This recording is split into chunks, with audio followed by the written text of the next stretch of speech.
vos haces muchas performances, pero hiciste una performance que tiene que ver con tu violín, vos sos violinista, y con un listado que leíste de 1000 presos políticos. Más de 1000 presos políticos es el último listado que sacó Prisoner Defender, una organización que va llevando la estadística, los casos, que explica más o menos todo el proceso judicial.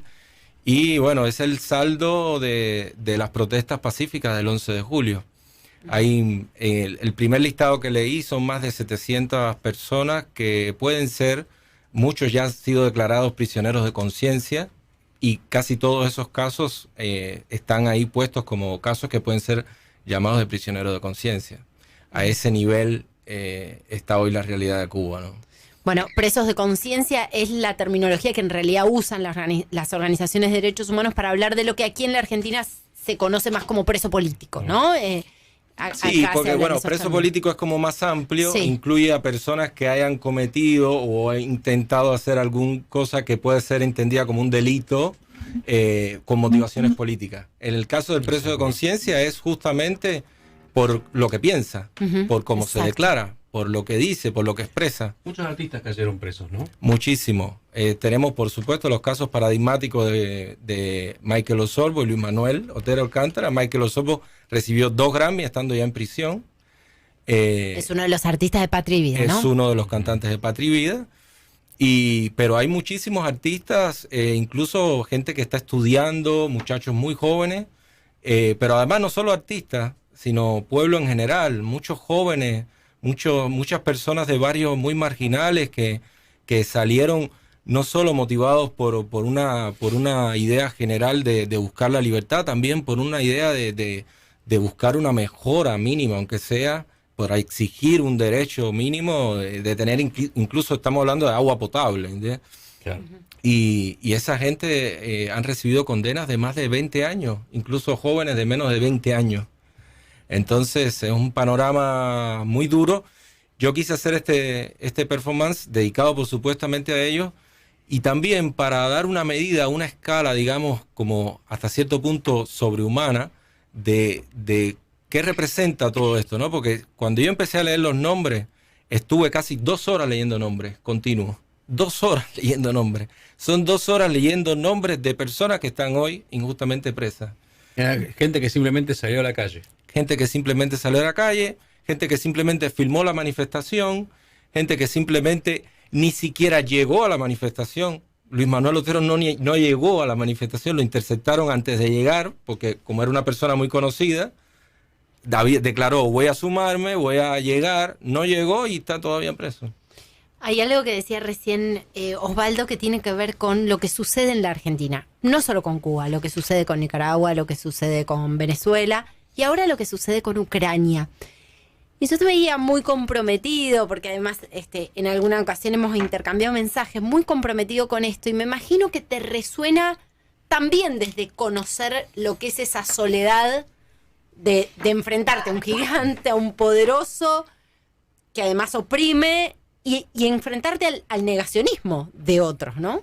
Totalmente. Yo creo que la cláusula de la libertad es trascendente y nos implica a todos, ¿no? Y lamentablemente hay una sordera en mucha Latinoamérica, y acá en Argentina yo creo que muy grande, de filtrarlo todo por un filtro ideológico de que si viene por la izquierda o por la derecha, hago caso o no hago caso. Las violaciones de derechos humanos, digo, ¿no? Y lo vemos incluso en instituciones, ¿no? Que supuestamente deberían abogar por los derechos humanos sin ideología. Y yo creo que eso afecta mucho, primeramente, la credibilidad que uno le puede otorgar a esas organizaciones, pero también afecta a toda la sociedad, porque entonces se supone que un tema central, un tema pilar para construir cualquier Estado de Derecho está siendo sometido constantemente a signos de pregunta, a ver de dónde viene, a ver si creo o no creo, cuando estamos viendo, o sea, un país arrasado, como Ucrania, un país invadido y ciertas dobleces, y bueno, un país como el de Cuba, arrasado por 63 años de totalitarismo y de una dirigencia completamente sorda a su pueblo, porque lo único que hacen es una cadena de mando de recibir órdenes una tras la otra, y tampoco reaccionan, ¿no? Ahora tú mencionas 63 años, ya hay generaciones que no conocieron otra cosa. ¿Cómo ves los jóvenes y cuánto conexión con el mundo tienen para poder pedir otra cosa? Bueno, mira, yo nací en el 87, ya estaba un estado totalitario consolidado, más que consolidado, ¿no? Y hace unos días escribía, porque estaba escribiendo unos temas con variaciones sobre la libertad de expresión para violín, y lo primero que escribía como notas así para organizarme las ideas era: uno a veces no tiene la dimensión de la marca que uno lleva por haber nacido en un lugar donde la libertad está terminantemente prohibida. Eso te condiciona mucho.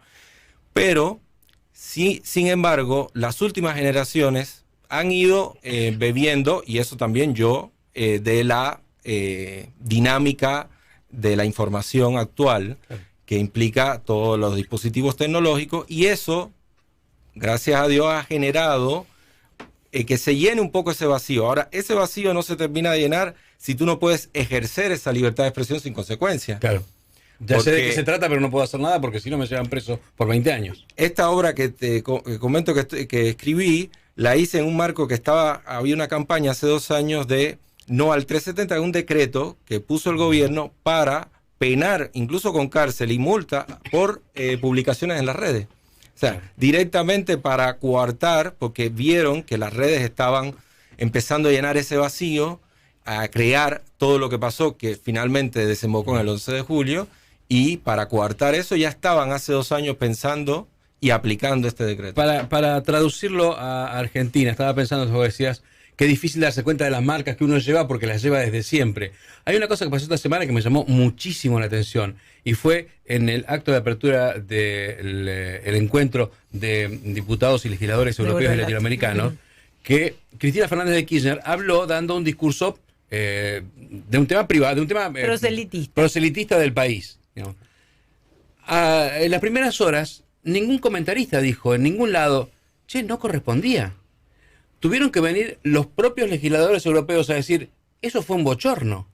Y nosotros tuvimos varias horas sin darnos cuenta que eso era un bochorno porque estamos acostumbrados a estos bochornos. Es que vos sabés que lo que llama la atención es que nosotros naturalizamos algo que no lo era, porque ha pasado en otras ocasiones, incluso en eventos que podían ser pensados como efemérides de toda la patria y que se terminaron resolviendo en una cuestión partidista, ¿no? Pero fíjate, por eso le preguntaba en el contraste, porque nosotros empezamos a tomar conciencia de algunos abusos solo porque el mundo nos los muestra, o solo porque nos contrastamos con el mundo. Claro. Por eso también, y acá es la otra pregunta, los dictadores suelen restringir el acceso a las redes sociales, ya sea controlando, ¿no?, lo publicado o sancionando lo publicado, como con el acceso a Internet. Y eso es lo que más me intriga. ¿Cómo se manejan en la isla para hoy estar conectado al mundo incluso más de lo que el régimen querría? Desde que las redes se expandieron más en Cuba, paralelamente a eso el régimen tenía ya sitios bloqueados. O sea, la mayoría de los sitios de noticias, de agencias de prensa y sobre todo los sitios cubanos que cargan enseguida las noticias sobre Cuba, los medios independientes cubanos que hay en España, en Estados Unidos y en otros países, están bloqueados. Pero a la vez la tecnología es tan diversa y tan compleja que mediante VPN, mediante mensajes de textos copiados por Telegram, videos que se pasan y comparten, llega. Ya en mi época, que yo no sabía ni lo que era el Gmail, en mi época ya los libros nos los pasamos por memoria flash, por disco, por CD, y entonces en esa, te estoy hablando de a principios de los 2000, ya había un movimiento y una efervescencia de comunicación, de mundo. Lo que él menciona, el VPN, es una forma de acceder a un sitio como si no estuvieras en tu país. Cambiando tu locación. Le cambias la locación al navegador y entonces el navegador piensa que estás en otro país y podés entrar a los sitios que entren en otro país. En la diferencia de las aplicaciones bajadas en Rusia entre febrero y marzo es que las aplicaciones más bajadas en los celulares en Rusia es estas que permiten engañar el VPN. Es decir, que los rusos están accediendo para escaparse de... Exactamente. Hay una cosa que quería decir también con respecto al arte en general en Argentina, porque cuando hablamos así, generalmente hablamos de intelectuales o actores o músicos, pero también se da en las artes plásticas. Sí. Luis Manuel Otero Alcántara, que está preso, ¿verdad? Está preso. Es un artista contemporáneo que si estuviese en Nueva York sería Andy Warhol. ¿Por qué lo digo? Él hace una serie de pinturas sobre las golosinas. Que se las destruyeron en su propia casa. Claro, una serie de pinturas hermosas sobre las golosinas que en los 80, cuando hubo un poco de alivio, digamos, podían comer. Y que los chicos jamás habían probado. Los chicos de hoy jamás probaron.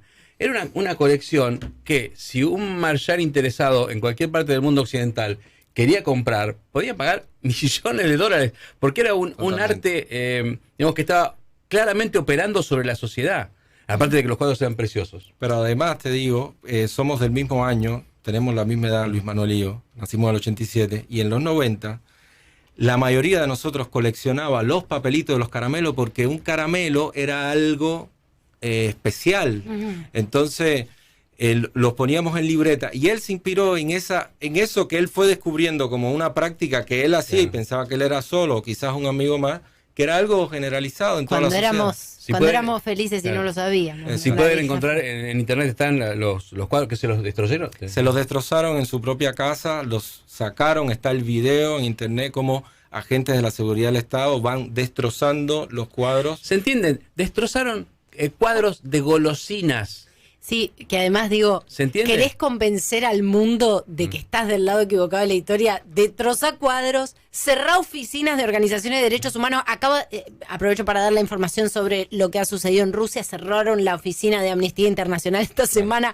¿Querés confirmar que estás haciendo la cosa mal? No hay forma más clara de decirle al mundo tengo los dedos pegados por todos lados. A ver, tenemos que hacer una tanda, pero después, primero vamos a escuchar a Reinaldo Arenas, que quiero que Osvaldo nos haga un resumen porque lo ha leído mucho y tiene que ver con este tema que estamos hablando. Después quiero decirles que por supuesto los queremos escuchar. 1150268630, La Libertad, tema libre. Recibimos mensajes en Twitter, @Rivadavia630. El hashtag es 3 hemisferios, recuerden 3 con número. En Instagram, Rivadavia630, en Facebook, Radio Rivadavia, y en TikTok, @Radio Rivadavia. Les quiero contar que si se meten en la web rivadavia.com.ar pueden ver el YouTube de la radio. Estamos transmitiendo también por allí porque Luis va a estar tocando el violín con nosotros, así que hoy que tenemos performance, queremos transmitir en vivo, queremos que lo vean y lo conozcan a él, que además es un gran artista. Hacemos una brevísima tanda, ya venimos.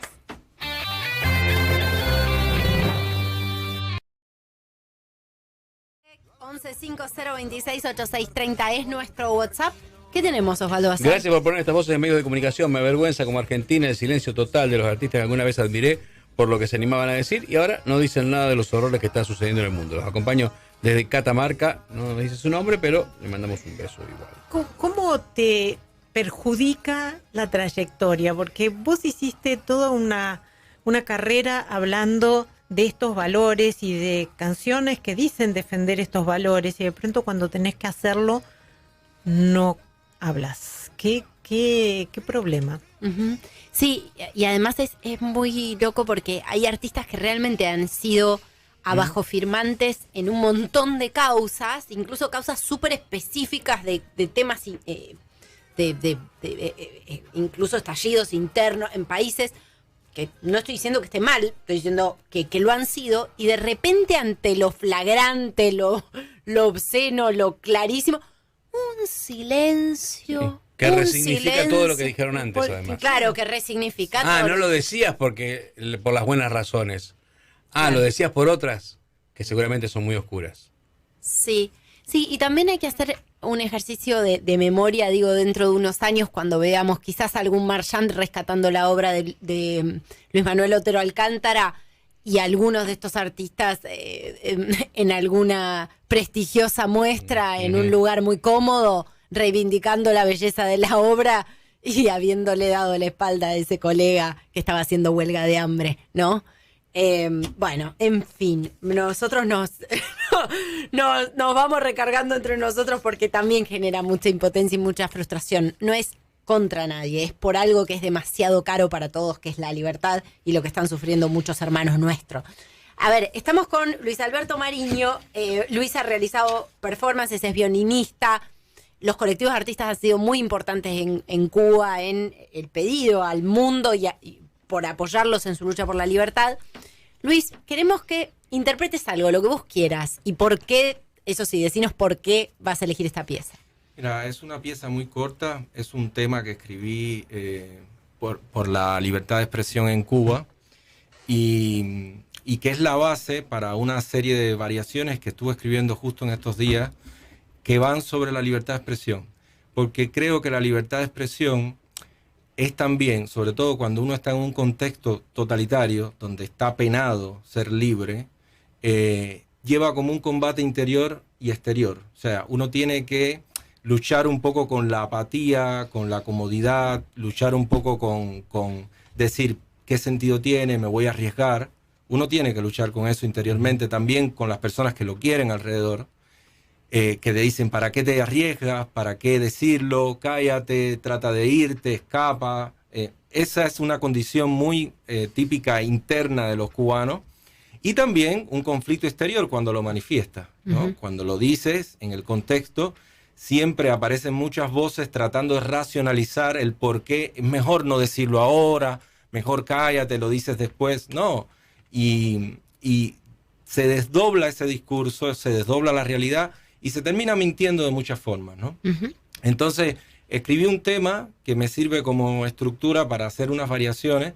Y bueno, quería compartirles eso que también está dedicado a los presos políticos cubanos y a todos los que están dentro de cárceles por expresarse libremente. Vamos.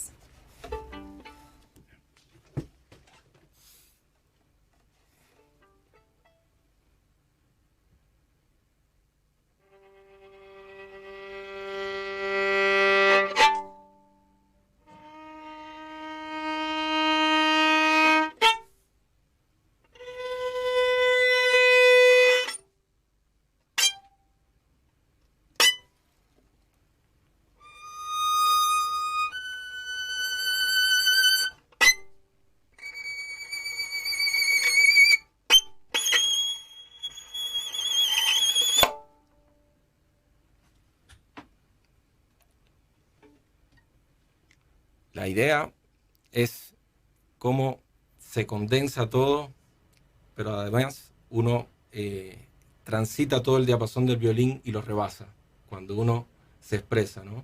Uh-huh. Y cuando el ser humano trata de dar ese mensaje en una sociedad como la cubana. Uh-huh. Muchas gracias, Luis. A ver, escuchemos a Reinaldo Arenas hablando sobre los escritores que muchas veces han sido parte de la construcción literaria o romántica de un régimen como el cubano, ¿no? O sea, hay una posición muy ventajosa entre los escritores estos de izquierda que viven en los países capitalistas, que disfrutan de todas las ventajas de la democracia y que además disfrutan también de la rentabilidad que da atacar a la democracia viviendo en un país democrático, ¿no? Esos escritores quizás, si vivieran en un país comunista y no pudieran salir de él, entonces cambiarían quizás su manera de pensar y además de eso no podrían escribir nada.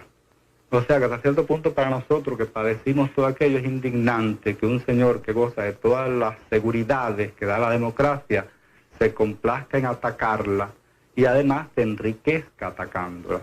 Yo propongo que toda esa gente sencillamente se marchen, si es que aman tanto los países socialistas, para allá, donde hacen falta brazos en este momento que todo el mundo está tratando de salir huyendo de allí, para cortar caña o para redactar las notas de Granma o para hacer cualquier tarea que allí le ordenen, porque ahí las tareas se ordenan. Sé que Reinaldo Arenas, el escritor que estábamos escuchando, autor de Antes que anochezca, está acá, esto supongo que será de los 80, ¿no? Uh-huh. Está acá adelantando una polémica que hay hoy en el mundo. Digamos, hoy se está hablando de que el mundo está, libre, occidental y democrático está perdiendo fuerza, digamos, y las elecciones en Francia lo confirman, ¿no? Cuando tantos grupos de extremistas están ganando fuerza, que las democracias liberales están perdiendo fuerza justamente porque hemos dedicado mucho tiempo a criticarnos sin contar que en realidad lo otro es peor, ¿no? Digo, y esto es lo que anticipa Arenas hace más de casi 40 años. Es muy impresionante escucharlo ahora, porque esto es lo que está pasando ahora y él, como lo venía sufriendo, lo había contado en los 80. Vos sabés que este fin de semana se cruzó un hilo de Twitter sobre una película que es muy significativa para esta semana, que es La vida de Brian, que es una película de Monty Python que hace una parodia sobre un personaje que nació en el mismo momento de Jesucristo y él al lado. Claro, al lado. Entonces es la biografía de este personaje que le tocó ser contemporáneo. Y mostraban imágenes de cómo había sido cancelada, ¿no? Entonces estábamos hablando de 1979 y estábamos ya dándonos cuenta de que la libertad de expresión no es algo que, digamos, o las amenazas, no es algo que apareció con las redes sociales, que ya existía, que tiene que ver con esa necesidad de que el otro no plantee nada alternativo. Y la volví a ver, la vi un montón de veces, pero en función de esas, ¿no?, de esas críticas y esas entrevistas o debates que se armaron, que compartió esta cuenta en el Twitter, y yo decía, qué pava es, o sea, era muy divertida, es excelente, pero yo decía, ¿de qué se podían haber ofendido? Y yo creo que nos va a pasar, ¿no?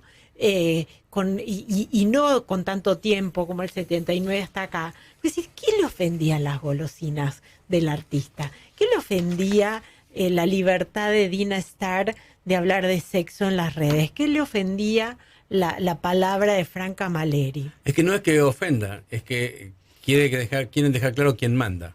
Exacto. Mando yo. Si yo quiero que vos hables de sexo, vas a hablar de sexo todo el tiempo. Exacto.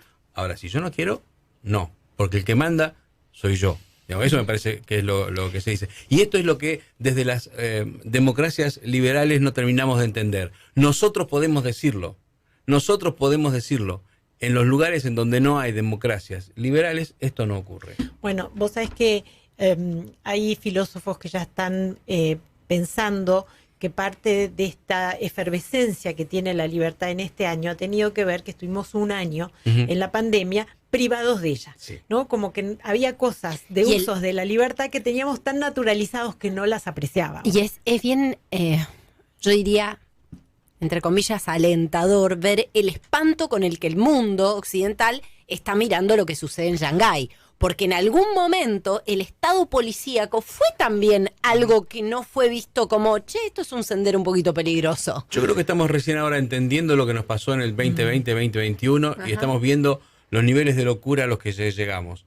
No pensamos lo mismo hoy de Sarita, esa señora mayor que salió a tomar sol sola en Palermo, que en su momento cuando vino la policía y se la quería llevar porque la señora estaba tomando sol en un parque sola. Bueno, yo creo que a partir de eso también es que podemos tener un poco más de sensibilidad a esto que nos cuenta el colega acá en la mesa.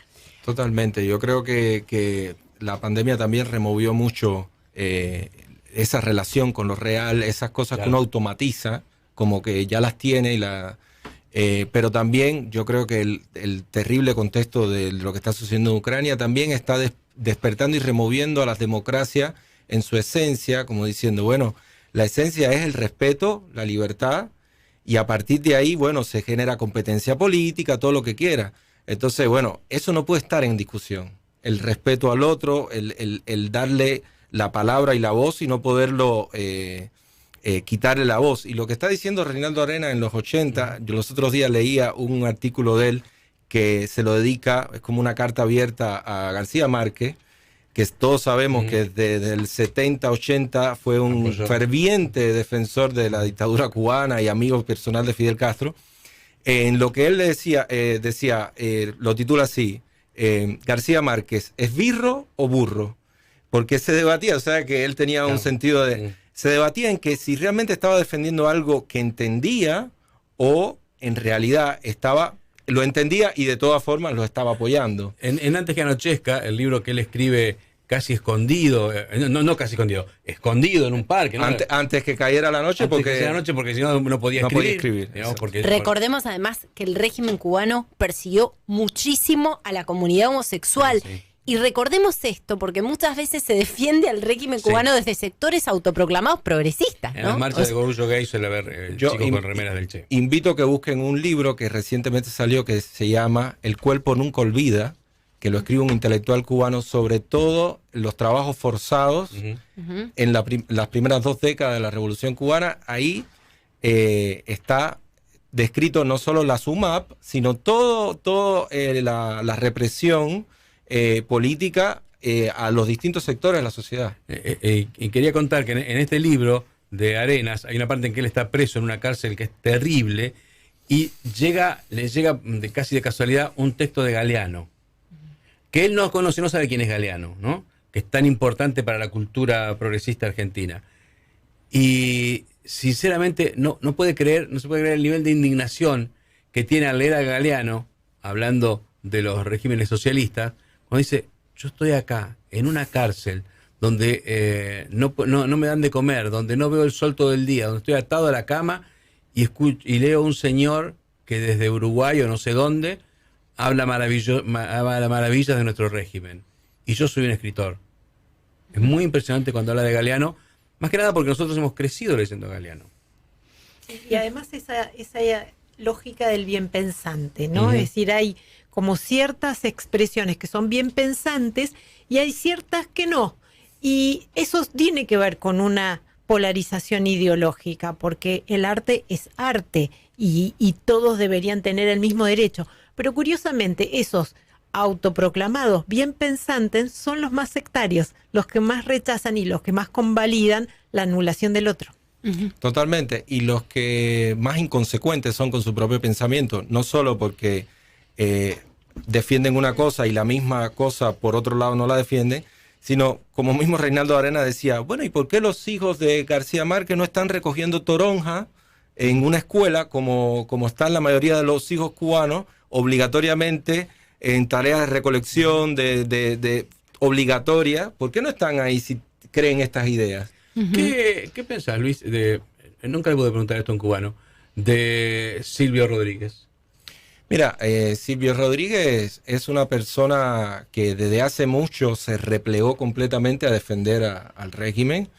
Es un gran compositor, un gran poeta, pero eso está para mí completamente escindido de la persona pública. Es una persona que defiende, que a veces trata de poner notas de color dentro del Estado cubano, como haciéndose un poco el disidente, pero que en realidad eso juega siempre con la propia esencia represiva del régimen, porque ellos necesitan ese tipo de voces para decir, mira, aquí nosotros permitimos el debate, mira, Silvio Rodríguez habla, en el mismo momento que le están dando golpes a Luis Manuel y están deteniendo a Michael. Silvio vive en Cuba, ¿verdad? Él vive en Cuba, él tiene el monopolio de los estudios de grabación en Cuba. O sea, estamos hablando de una persona que no es solo millonaria por los derechos de autor, sino que es además mucho más millonaria porque tiene un monopolio de estudios de grabación en Cuba, por los cuales cobra bastante. Y él, por ejemplo, si uno lo compara con Pablo Milanés, que más o menos tuvo un tiempo en que, igual que él, defendía. Después tuvo problemas con la cúpula y se distanció y bueno, se fue a vivir a España, ¿no? Está en España y no lo dejaron hacer ciertos negocios, entre otras cosas, y bueno, eso creó una distancia. Silvio Rodríguez sigue fructíferamente enriqueciéndose en Cuba. Quiero recordar que Reinaldo Arenas, este escritor que además como escritor es fantástico, tiene un poema que se llama Si te llamaras Nelson, que habla justamente de... Se lo dedicó a Castro. Bueno, es a Nelson Castro. Bueno, nada, qué mal, chicos. El chiste, pero no, de verdad es un poema precioso, justamente sobre esa contraposición. Y bueno, recordemos que Reinaldo Arenas se suicidó, ¿no? Cuando muchas veces se habla de los muertos de estos regímenes, están los muertos directos, ¿no? Las víctimas de la tortura y la represión directa, pero tantísimas personas arrojadas a su propio abismo. Totalmente, y además él lo escribió en la carta que escribe antes de tomar esta trágica decisión, lo dice, y además culpa directamente a Fidel Castro, porque él estuvo los últimos años de su vida promoviendo un plebiscito para lograr un cambio en Cuba, y todas estas cosas, el ver que por más que uno hace, es difícil encontrar una salida pacífica porque hay el otro lado quiere destruirlo todo y seguir en el poder sea lo que sea. Yo creo que fue también un factor que lo hizo desesperanzarse también de su propio futuro. Y lo escribió claro. ¿Qué interpretabas vos frente a la Cancillería el año pasado? Bueno, variedad de temas, pero sobre todo improviso mucho, porque la idea mía es parte también de dialogar con el paisaje sonoro, como una situación en la que hay un tiempo que uno normalmente desecha, sonidos del paisaje que uno no les presta importancia, y en ese mismo tiempo hay personas viviendo, en ese mismo tiempo que uno también desecha por naturaleza, hay personas que lo están transcurriendo en otra situación. Entonces es una manera de dialogar, digamos, con esa realidad temporal, de dejar que el violín emerja, desaparezca y aparezca dentro del paisaje sonoro, como un intento de establecer esa conexión espiritual con los cubanos, con mis hermanos, con todos los artistas que están... ¿Hace mucho que vivís acá? Hace 5 años. ¿Y podés vivir con el violín, del violín? Sí. Vaya, no es la gran vida, pero... Bueno. Pero sí, no nos invitas a cenar esta noche. No, hasta ahí no. No, bueno, pero... Yo pensé que estábamos todos invitados. Pero es una vida Vas a tener posible. que pagar vos, vas a tener que Sí, pagar vos. y sobre todo es una vida posible, es una vida digna, porque cuando uno vive con libertad, hay una dignidad que uno da por hecho que los que no nacimos con ella la entendemos. Voy a hacer algo que no se hace, pero ¿te sabes algún pasaje en el violín de Patria y Vida?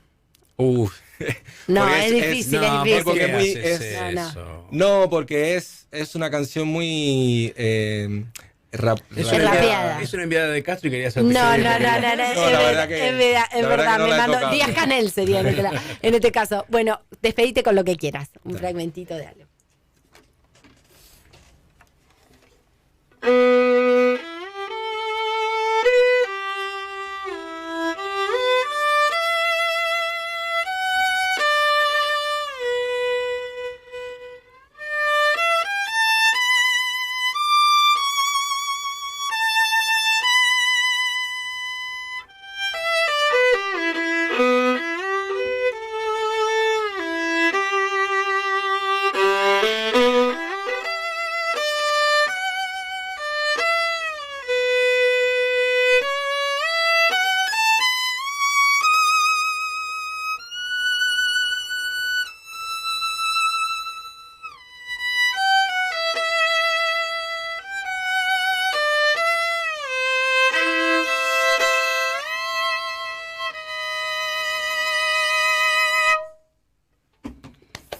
Muchas gracias.